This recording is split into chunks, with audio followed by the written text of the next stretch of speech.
Sandwiched between some of football's biggest icons. Maybe the greatest running back of all time in Barry Sanders. The greatest cornerback of all time in Deion Sanders. The head of a dynasty in Troy Aikman. And another all-time great in Derek Thomas is Tony Manderich. You probably don't know this name, but I'm going to present his story. How a kid from Canada, an O-lineman, turned into one of the biggest stars in college football.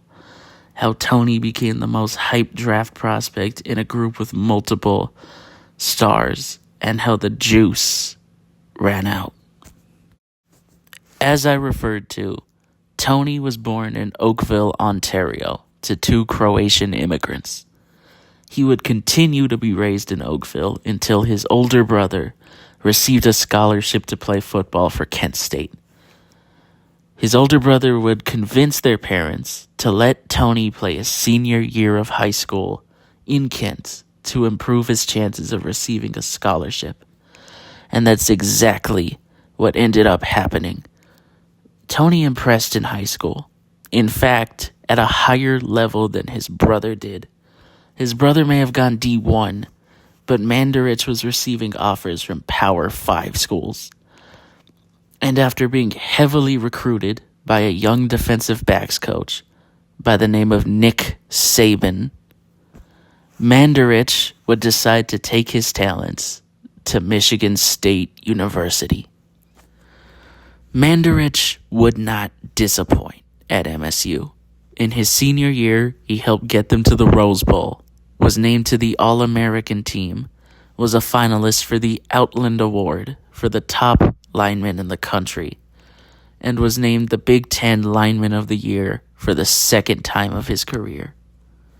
Of course, he would enter the draft and immediately receive massive hype from both scouts and the media. In fact, Manderich would be the cover athlete for Sports Illustrated's draft preview, where they give him a nickname that would haunt Tony, the Incredible Bulk.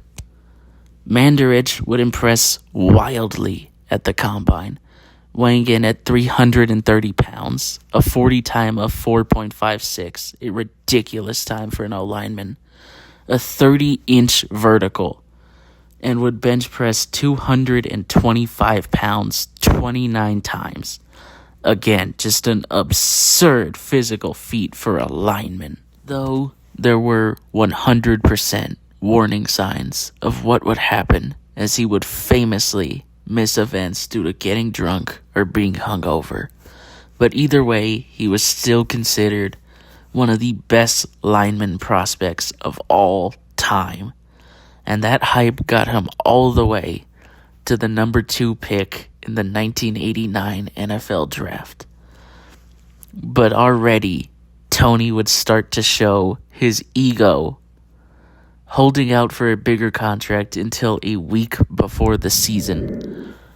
And though he got his wish, the Packers would already start to doubt him being worth that contract in year 1, as he spent most of his time on special teams. He would continue to have mediocre play and show his attitude issues in the years that went on, famously quoting, "I'm not like other players. I am Tony Manderich." And they have to understand that. If they don't like that, that is just the way I am. And they are going to learn to like it. Manderich would continue to spiral after being cut, moving to a Michigan town for 2 years where he would continue to dive into his addictions to drugs and alcohol. His family were able to check him into a rehabilitation clinic, and after fully becoming sober, he was able to make a return to the NFL, where he would finally show flashes of the talent that was there with the Indianapolis Colts, even playing all 17 games the year before he retired, but was forced to retire due to a shoulder injury. Tony has gone on to admit to anabolic steroid use, as well as blaming his poor work ethic and addictions as to why he failed in the NFL.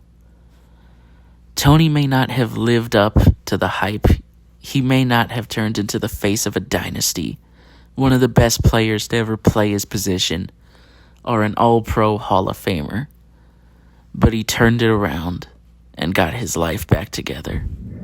And in the end, that's all that matters.